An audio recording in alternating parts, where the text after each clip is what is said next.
एक दिन अचानक यही हुआ कि वहीं पुलिस का रेड पड़ा, क्योंकि उनको पता चला कि यहां से कुछ हो रहा है। बाद में वो साइकिल स्टाइल मशीन मेरे पुराने घर में मैं लेके गया, और हमारा 3 मंजिली घर था और काफी कुछ एक गोडाउन जैसी हालत थी, तो ऊपर में जाकर हमने वो साइकिल स्टाइल मशीन ले जाकर वहां रखी।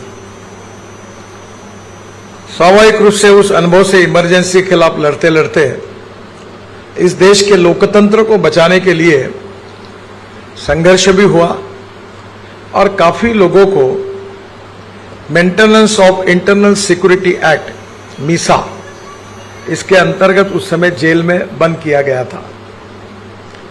सुरेंद्र मिश्रा जी को याद होगा, उस समय ललित नाम के हाईकोर्ट जज थे। अब उनके जो चिरंजीव थे वो भी हाईकोर्ट में जज बने, अभी भी है वो, 92-94 रिटायर्ड हो गए। तो उन्होंने उस समय इमरजेंसी के खिलाफ जजमेंट दिया था। उस जजमेंट की कॉपी निकालकर बांटने का हमने काम किया था। उस समय सुप्रीम कोर्ट में नीरेन डे करके अटॉर्नी जनरल थे, और सुप्रीम कोर्ट ने उनको एक सवाल पूछा था कि अगर इमरजेंसी है तो कोई पुलिस अधिकारी कोई व्यक्ति को मार देता है गोली से, तो क्या उसको न्याय मांगने का अधिकार नहीं है?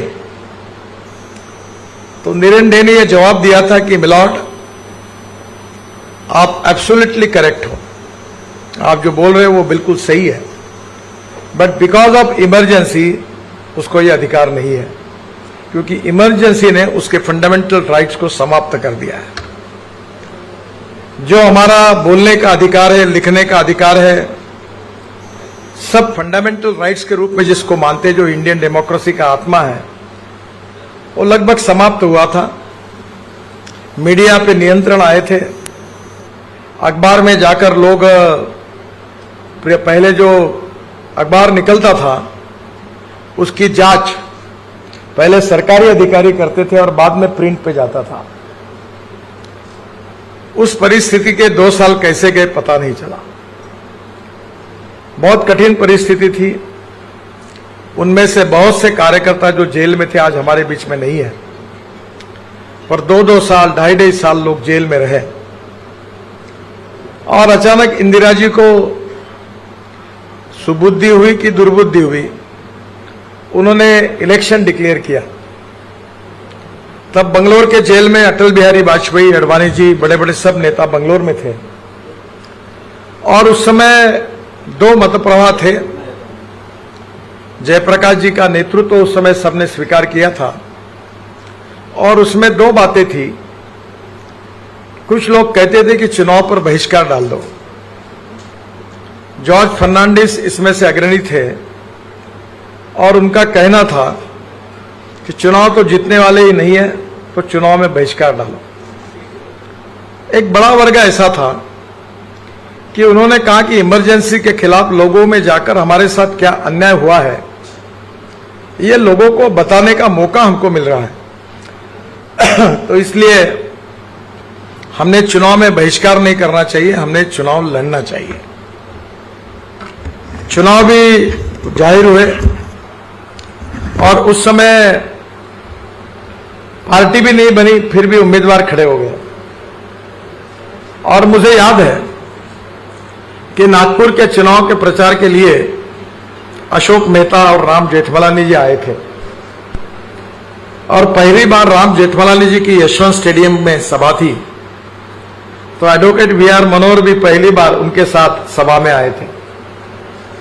उस समय दुर्गा भागवत जैसी साहित्यिक, फूले देशपांडे जैसे साहित्यिक, अनेक पत्रकार, कवि, लेखक, इतना ही नहीं तो अभिनेता, दिग्दर्शक, साहित्य, संस्कृति, कला, इसमें से अनेक लोग इमरजेंसी के विरोध में खुलकर आगे आए, और देश में एक संघर्ष हुआ। और जनता पार्टी, जिसकी स्थापना भी यानी जिसके लिए कोई रिकॉग्निशन नहीं था, उस जनता पार्टी के उम्मीदवार खड़े हुए। बीच में मैं उत्तर प्रदेश में गया तो अमेठी से एक एडवोकेट रविंद्र प्रताप सिंह करके खड़े थे। तो बहुत दिन पहले मेरी उनसे मुलाकात हुई। वो संजय गांधी के खिलाफ चुनाव लड़े, और रायबरेली में इंदिरा गांधी जी के खिलाफ राजनारायण जी ने चुनाव लड़ा। राजनारायण जी का भी व्यक्तित्व बड़ा अलग था और इसलिए जब चुनाव के नतीजे आने शुरू हुए तब समझ में नहीं आया कि क्या हो रहा है। रायबरेली में इंदिरा गांधी चुनाव हार गए, अमेठी में संजय गांधी चुनाव हार गए और पूरे देश में इस प्रकार का एक रेवोल्यूशन आया कि इस देश के लोकतंत्र को बचाने के लिए लोगों ने जनता पार्टी को चुनकर दिया और इस देश में इमरजेंसी समाप्त हुई।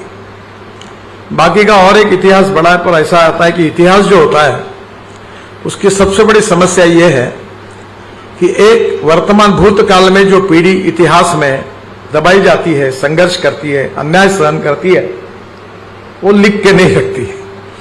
अंग्रेजों को आदत थी कि वो लिख के रखते थे और इसलिए बाद में जब वो पीढ़ी समाप्त होती है और नई पीढ़ी आती है तो उनको कुछ पता ही नहीं होता। अब मेरे बेटों को इमरजेंसी का कुछ मालूम नहीं है और मेरे ग्रैंडफादर अमरावती में उनका देहांत हो गया तो मैं बड़े मुश्किल से एक दिन 24 घंटे प्रयास, पैरोल के लिए मामा अंदर थे, डेड बॉडी घर में पड़ी थी, मैं जेल की चक्कर काटता था, पर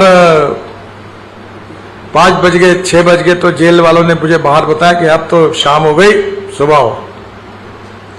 तो मैं सुबह 5:30 बजे से लेकर वहीं बैठा। जैसे सूर्योदय हुआ तो मैंने कागज बताया और फिर मेरे मामा जी के पैरोल पे छुट्टी हुई और उनको अमरावती लेकर गया और वहां अंत्य संस्कार हुआ।